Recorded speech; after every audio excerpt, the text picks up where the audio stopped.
Break کے بعد آپ کا خیر مقدم ہے۔ اس ملک کو انگریزوں سے آزاد کرانے میں اردو صحافت کا اہم کردار رہا ہے۔ ہندوستان میں اردو صحافت کے 200 سال مکمل ہوئے ہیں، لیکن اردو کو جو مقام ملنا چاہیے وہ نہیں مل پایا۔ صحافتی میدان سے تعلق رکھنے والے مختلف سینئر صحافیوں نے اس بات کی شکایت کی ہے۔ انوار قوم روزنامہ سے تعلق رکھنے والے سینئر صحافی احمد فاروقی سے ہمارے نمائندے سندیپ سویتا نے بات چیت کی، آئیے دیکھتے ہیں۔ آج اردو پترکارتا دیوس ہے اور اردو پترکارتا کو 200 سال پورے ہوئے ہیں۔ ہمارے ساتھ سینئر صحافی موجود ہیں، آئیے ان سے بات کرتے ہیں۔ جمعہ احمد فاروقی صاحب جو کہ سینئر صحافی ہیں، تقریباً 50 سال کا سمے ان کا پترکارتا میں بیتا ہے۔ ان سے بات کرتے ہیں کہ اردو پترکارتا میں اگر بات کی جائے تو کیا دور آپ نے دیکھا ہے اور موجودہ حالات پر آپ کیا کہیں گے؟ موجودہ حالات تو بہت ناخوشگوار بھی ہیں اور دل کو توڑنے والے بھی ہیں اور احساس کو توڑنے والے ہیں۔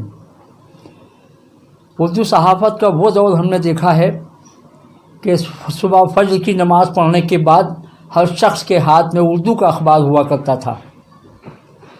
آج جب آپ صبح کے وقت مسجدوں سے نکلنے والے اردو دان لوگوں کو، جن میں خاص طور پر مائنورٹی اقلیتی طبقے کے لوگ ہوتے ہیں، آپ دیکھیں گے ان کے کسی بھی ایک ہاتھ میں اردو کا اخبار شاید ہی دکھائی دے۔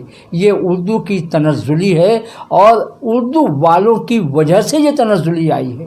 آج 200 سال پورے ہو رہے ہیں اردو صحافت کو، اردو اخبار کو، جس کے موقع پر آپ ہی سمجھ لیں اتر پردیش جیسے بڑے صوبے میں شاید ہی کوئی اس سلسلے میں کوئی تقریب کی گئی ہو کہ اردو صحافت کو یاد کیا گیا ہو۔ ہم یاد کرتے ہیں حیات اللہ خان ساری کو، ہم یاد کرتے ہیں اسد علی صدیقی کو، ہم یاد کرتے ہیں عثمان غنی کو، ہم یاد کرتے ہیں مولانا عبد الماجد دریا بادی کو، ہم یاد کرتے ہیں مولانا ابوالکلام آزاد کو، ہم یاد کرتے ہیں مولانا حسرت موہانی کو، جنہوں نے اردو صحافت کو مضبوط ایک راستہ دکھایا، اس کے وقار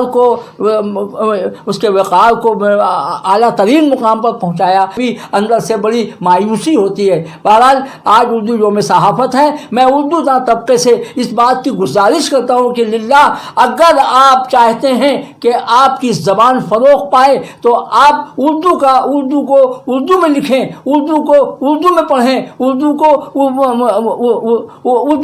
کو اپنا شعار بنائیں، تب کہیں جا کر کے اردو ہماری فروغ پائے گی۔ تو جس طرح سے آپ نے دیکھا کہ صاف طور سے مایوسی ہے کہ جس طرح سے آج ان کا صاف طور آیا ہے اور کہا ہے کہ اردو کو فروغ کے لیے اردو کا استعمال کرنا ضروری ہے۔ کانپور سے سندیپ سویتا، نیوز 18 اردو۔